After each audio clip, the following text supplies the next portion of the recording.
Við ætlum þessu næst að tala heilbrigðismál. Guðjón Hauksson, forstjóri Heilbrigðisstofnunar Austurlands, velkominn. Takk. Já, Heilbrigðisstofnun Austurlands, þetta svona með stærri fyrirtækjum fjórðungsins?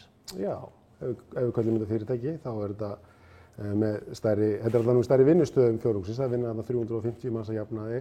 Með sögumnar aflýsingu þetta eitthvað í kringum 550 manns sem að koma í gegnum Heilbrigðisstofnunina árlega.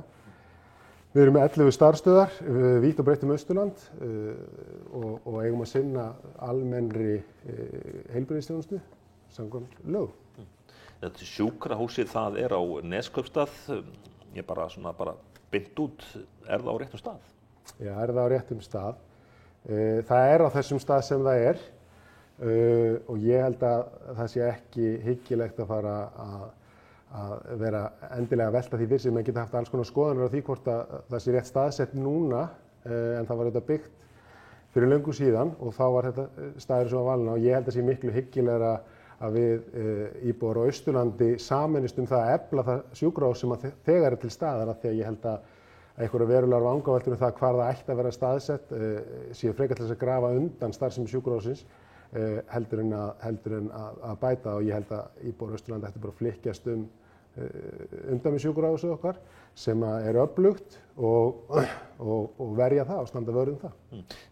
Sjúkrahúsið og heilsugæslustöðvarnar og allar starfsstöðvarnar, hvernig gengur að manna þær? Það gengur upp og ofan. Það er auðvitað alþjóðleg samkeppni heilbrigðisstarfsfólk, það vitum við og það veit allt íslenska heilbrigðiskerfi. Það sem að einhverju leyti gerðist þegar Háskólinn á Akureyri fór að mennta ákveðnar fagstéttir, að það breytti getu okkar til mönnunar þeirra fagstétta. Eins og hjúkrunarfræðinga, iðjuþjálfa til dæmis. Aðrar fagstéttir eins og læknar, við höfum átt í erfiðleikum með að manna ákveðnar stöður lækna á Austurlandi og það er verulega áskorun og ég persónulega til að það séu nokkrar ástæður fyrir því af hverju það gengur svona erfiðlega. Eru þið þá að fá sérfræðinga, hálsnef og eyrnafræðinga og aðra, eru þeir þá að koma frá Akureyri og Reykjavík með reglulegu millibili? Já, sérgreinalæknar, það er svolítið annar hlutur. Af því að heilbrigðisstofnanir á landsbyggðinni eiga sinna almennri heilbrigðisþjónustu, sérgreinalæknaþjónusta er fyrir utan þann part, en við hins vegar höfum reynt að fá til okkar sérgreinalækna og þá mismunandi samningum, annarkvort beint samninga við sérgreina sjúkrahúsin, 2, eða þá frá Sjúkratryggingum Íslands eitthvað slíkt. Við höfum reynt að gera það.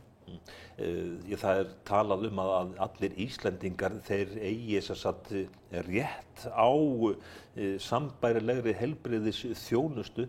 Hvernig gengur okkur Íslendingum að standa við þetta loforð? Ég myndi kannski spyrja hvernig höfum við Íslendingar skipulagt okkar heilbrigðisþjónustu? Hverjar hafa áherslur okkar heilbrigðisþjónustu í skipulagi okkar heilbrigðisþjónustu verið undanfarin ár? Að mínu mati hefur skipulag heilbrigðisþjónustunnar og áherslur verið allt of sérhæfðar í staðinn fyrir að það ættu að vera almennari með aukinni áherslu á heilsugæslu þó að sé verið að bæta það. Þannig að varðandi aðgengismunin og það hvernig heilbrigðisþjónustan á Íslandi hefur þróast, að þá er augljóst mál að það er aðgengismunur á sérhæfðri heilbrigðisþjónustu. Komum til sérgreinalega lækna til dæmis. Íbúar á Austurlandi nota sérfræði lækna 3 sinnum minna heldur en íbúar höfuðborgarsvæðisins sem dæmi, þannig að það er augljós aðgengismunur þar, en ég leyfi mér líka að velta því fyrir mér, hefur þróun heilbrigðisþjónustunnar verið skynsamleg? En það hefur líka einmitt verið í að tala mikilvægi þess að fyrsti viðkomustaður sjúklinga sé einmitt á heilsugæslustöðvum. Við búum ekki við neitt annað út á landsbyggðinni. Það er ekkert annað í boði.